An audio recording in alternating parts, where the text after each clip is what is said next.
Hey everyone, Johann here. I know it looks like the same spot I was shooting the introductory video. Actually it is. I haven't moved. Actually I haven't even moved. It was 10 seconds ago. I'm shooting this video because I actually already started the trip. I started before I got the chance to do any videos. And I want to thank Mary and all my friends at the Brookline Pub for getting me this camera, letting me be able to do this. And thank you. I miss you guys. Love you guys. So I left Pittsburgh, Pennsylvania, where it was my hometown for a long time. I left there on April 7th, 2015, and I went to Fort Lauderdale, Florida, where my buddy John lived. And John helped me, out for a little bit, let me crash there and get set up and make sure I was outfitted correctly and have everything that I need to get started on this trip. He gave me some work so I could, get some extra money, and while I was down there, I actually ended up finding a different job, and for a little bit, a couple weeks, I was able to put together a little bit more cash and a little bit more supplies that I needed to make this journey a little bit easier to start, or at least more interesting to start. At any rate, once I was working, one of John's friends, actually Jessica, also helped me out. Just want to say thank you to Jessica and her mom. Kudos, great place to stay. You guys were fantastic hosts, and I appreciate all the hospitality and everything. At any rate, so I think it was a week ago, about maybe 5 days, I left Fort Lauderdale and I headed out. Had a bike and a trailer and a bunch of supplies, and I was trying to make about 86 miles in one day. I was trying to get to the Capri Wildlife Management Area Reserve, the Capri WMA. It's basically a campground. That's where I'm at now. It took about 3 or 4 days to get here instead of one day. Ran into a couple problems. First day out, bike broke down, a few things. Low tire pressure, I broke my bike pump, so I had to get a new bike pump. The trailer coupler I I fabricated so I could hook the trailer up to the bike. That broke, so I had to figure out how to fix that just to get it to work. And then a few other, issues, supplies lost, things like that.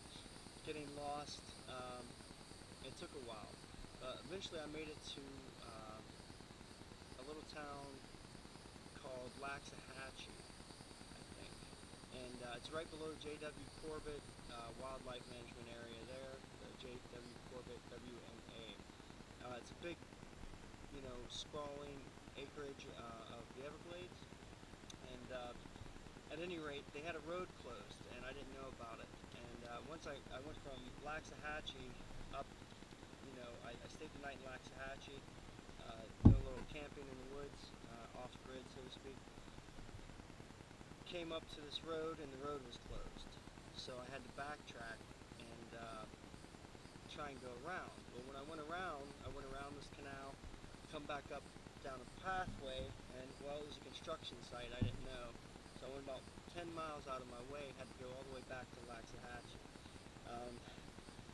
And then I ended up sitting there charging my phone at a Publix and asked a sheriff, a local sheriff, how to get up into Capri or J.W. Corbett. And he told me the way, and it was actually only about 4 miles up the road. So I went to 4 miles up and got into the reserve. And from there, it was about maybe 2 or 3 miles down to a campsite. At this point in time, it was late at night, it was dark, setting up a tent in the dark was interesting. It was the first time I set it up. I don't recommend setting up a tent for the first time on the road. Definitely practice that at home. But it was an interesting experience.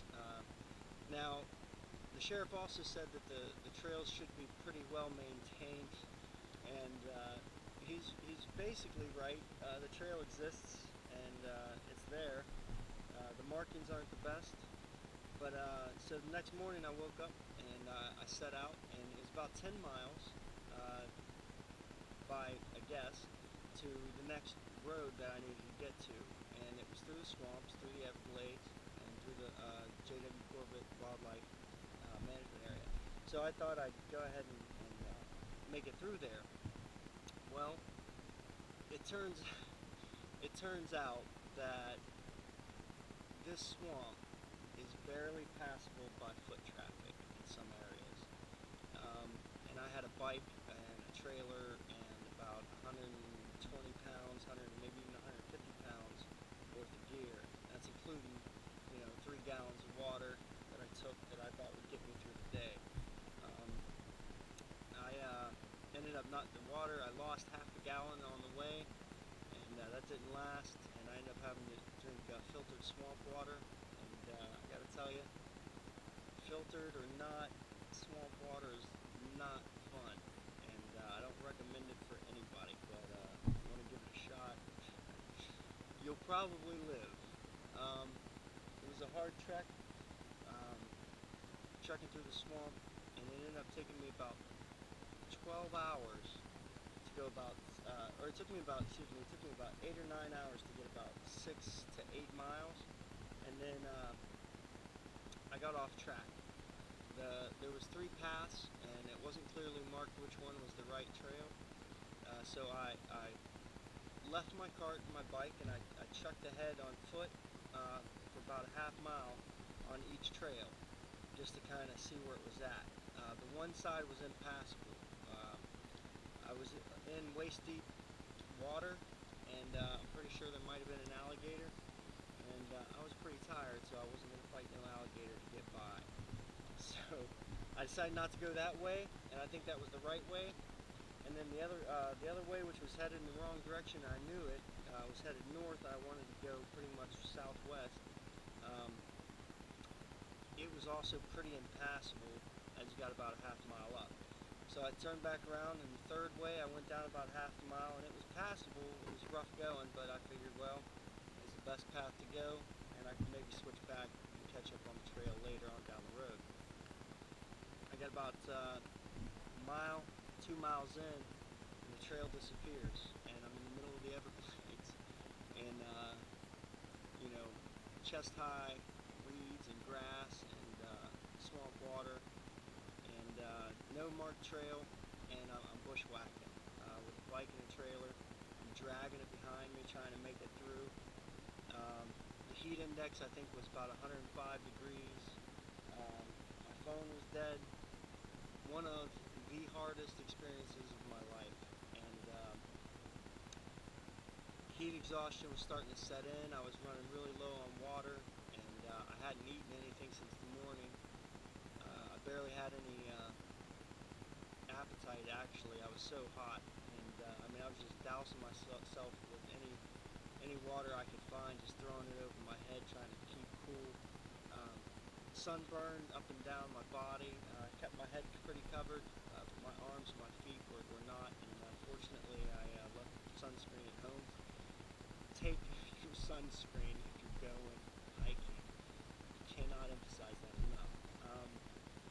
So the sunburn is just beating me up, and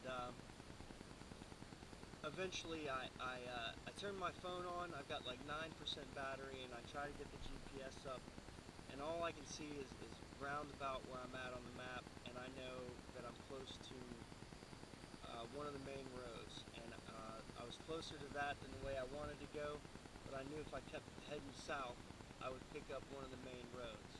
So I dropped everything else, or I dropped every other idea, every other track, every other trail, and I just I used my compass and navigated about as straight south as I could. And it took about a mile and a half, and I hit the road. And it wasn't a road; it was a trail. It was a trail I could have picked up a little ways back. It was Trail 9. I was on Trail 7. At any rate, picked up Trail 9, and that rode me down to the road. Again, this is all hiking because there was no way to ride the bike or the cart through any of this. So I pick up Trail 9, get down to the main road, and then it's about another 2 to 5 miles for the first campsite. And by this time, I've been hiking through some of the worst conditions I've ever faced for 11 hours at that point, 10 hours. And I was like, well, I just got to get to this first campsite. And about 11 o'clock at night, I've been hiking since about 11 a.m., about 12 hours. I was just fully heat exhausted. I was throwing up. You could tell I was getting dehydrated to a dangerous level.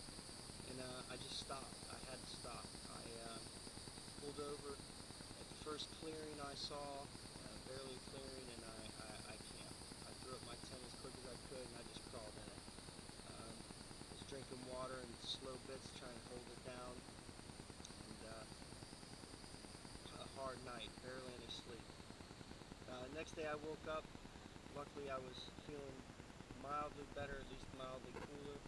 I was able to hold water down finally, and so I started, I found the main road at that point, by that point, so I could bike at this point, and I was like, well, it's about 10 miles up the road, and I'll be able to get to the checkpoint and maybe stop there and get hopefully some fresh water. And so I biked the 10 miles up, I got some fresh water, and which was good. And the guy there at the check station, he even let me take a quick shower, which helped cool me down. It was huge help. He didn't have to. It was, meant for the workers, not meant for the general public. But he saw what I just been through, I think, and I think he was pretty sure I needed it pretty bad. So thanks to the check station guy for looking out. Also gave me a bottle of cold water, which was huge help. At any rate, I sat there for a good 2 hours charging my phone. He let me use a receptacle there on the wall at the check station. I charged it up as much as I could so I could use the GPS to get to the next town.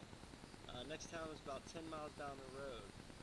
So it was already about 5 o'clock, 6 o'clock in the evening by this time. I'd already been biking all day. And but I was like, I had to get to the next town and hopefully find this Dupuy wildlife management area. So I biked into town. It was 10 miles. Got into Indian Town. It's a cute little town, tiny. They just got a McDonald's, just got a bridge. I mean, they're just building themselves up. And but it's a cute town, I gotta tell you. And I stopped, and first thing I did was grab some Gatorade. Chugged about half of one. It was fantastic. And I was so hot, so exhausted, I honestly thought about staying at a hotel. And I called this one, the only one in town, and they were a little bit too expensive. I just couldn't afford it. So I went all the way down to it, and it turns out it was just too much, and I couldn't do it. So I checked my GPS again, and I found out that the wildlife reserve was only about 8.5 miles away from my location at the time, at the Seminole Inn, which I didn't get to stay at. And so I was like, well, even tired, it should only take me about an hour, maybe two, to get there and find a campsite. And so it did. It took me about 2 hours, maybe 2.5 to find a campsite. But I got there that night, late night, found family campground. The Dupuy Wildlife Management Area is a fantastic place, I have to admit, from what I've seen of it so far. So once I got here, I've been here 3 days, but first day, that was that night. I got here probably 11, 12 o'clock at night, midnight. Finally got to bed around 1. Finally started to feel better, and woke up, and I was looking for fresh water, and I actually met this guy, and he said there was a spigot, and I found the spigot, and it had potable water, even though I was filtering it, just because I was so nervous about anything in the water. But that guy's name was Sean, and his dad, Jimmy. They were camping there. They were trying to make it back up to Jersey, I think. And anyways, real nice guys. We ended up camping together a couple nights here because we were helping each other out. I wanted to ride back into town, and they needed a phone because they didn't have service out here. So they were riding me back into town so I could resupply on a couple things and wouldn't have to make the trek, and I could just rest here for a few days. And so that's what I did. I sat here all day yesterday. We kind of putzed around a little bit, and made some breakfast, and had a light lunch, maybe a snack or something. I think I had Um, Came back out, and we actually moved camps because the family campground doesn't have that many amenities. It's not primitive, but it's close. They got fire rings, they got picnic tables, they got like porta potties, a little bit better than porta potties, but not too bad. It's very nice. It's right on a lake with an alligator. Alligator's tame, as far as I can tell. I didn't mess with him. I didn't see him, and he didn't mess with me. At any rate, but the equestrian campground, which is Gate 3, has a shower, a restroom, and it's got doesn't really have fire rings, but there is one place back behind me with a fire pit, a small fire pit, and that was like just basically a hole dug in the ground, and a bench. There's a couple benches, a lot of shade though. I'll tell you what, the shade is a savior. I'm sitting in the sun right now, so the light's pretty good, so hopefully you can see me, but otherwise I've been staying out of the sun as much as possible.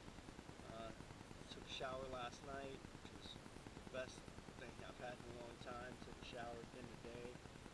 Still can't get my feet clean. I've been cleaning them as much as I can for 2 days now, and they just still look terrible. But at any rate, Sean and Jimmy figured out what they were doing, and they headed out today. Good luck to them. I hope they have a good journey, and I hope they have fun and safe journey. And they wished me well, and they left me some food that they were leaving behind that they didn't need. Bread and chips, and a couple Pop-Tarts, a couple of things that'll be really good and helpful. Some canned goods, which are a little heavy to carry, but I plan on eating them first and get rid of them. But at any rate, so I got some extra food out of it. Thanks, guys. And I definitely got some rest and some shade, which is nice. Got to cool off. A couple showers, and I might take another shower tonight. And then I plan on heading out tomorrow. So that's pretty much the story of this weekend, and that's actually the short version. It's pretty hectic 4 or 5 days there, but the last couple of days have been pretty easy, just relaxing, trying to get as much rest and recuperation as possible, get my phone charged up, and get cleaned up and just feel better. And I got to talk to my mom on the phone the other day. Love you, Mom. And, it was nice. Thank you for your advice, and it helped and everything. And at any rate, don't want you to worry. Don't want anybody to worry. It's hard out here, and anybody who's thinking about going cross country or on an extended hike or an extended journey by yourself,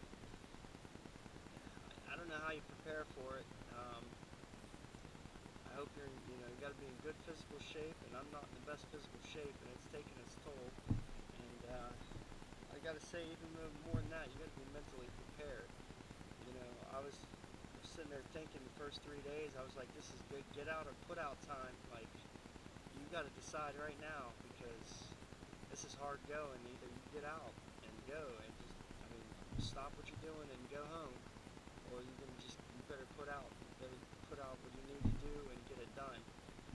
And luckily I got it done, and I was pretty scared and pretty nervous there. Second, third night, I was kind of stuck in swamps, but long weekend, and I'm happy it's over. I'm happy I got a couple days rest, and I don't know what the plan is yet for tomorrow. I'm gonna head out. Tomorrow will be Wednesday, June 17th, 2015. So I don't know what the plan is yet. I'm trying to make it up to Tampa and Holiday area. My aunt lives in Tampa, and I'd like to meet her, and my grandma lives in Holiday, and I'd like to meet her, and I can't wait to get there and say hi, and maybe get a couple days rest in a real home, some running water, and some air conditioning. That would be great. But at any rate, shout out to them if they're watching. Love you guys, and hope to see you soon. But so right now I'm headed west. I don't know if I just said east. I'm headed west. Next, west and north. I'm just east of Okeechobee. I think about 10 miles out of Port Mayaca, maybe 8 miles, and I think that's where I can pick up 98 north at any rate. So I plan on headed that direction at least, but I heard there's nothing in Fort Mayaca, and so I don't know how that's going to go. I figure I can cover 20-30 miles in a day is usually not a problem. Anything more than that starts to get pretty taxing. I'm going to try and take it a little easier than what I originally intended.